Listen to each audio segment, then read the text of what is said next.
Welcome to this demo of Agentic AI for SAP Business One.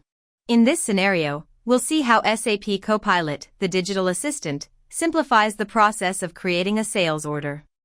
The user logs in to SAP Copilot and enters or selects a prompt to create a new sales order. The process begins with selecting the customer.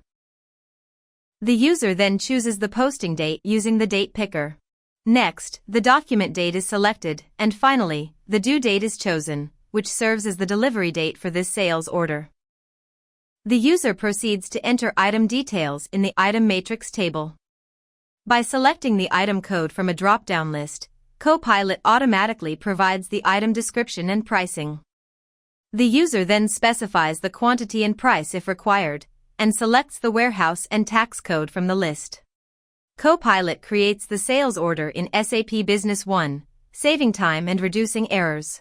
This demonstrates the power of Agentic AI combining natural language interaction with intelligent automation to make SAP Business One faster, smarter, and more intuitive.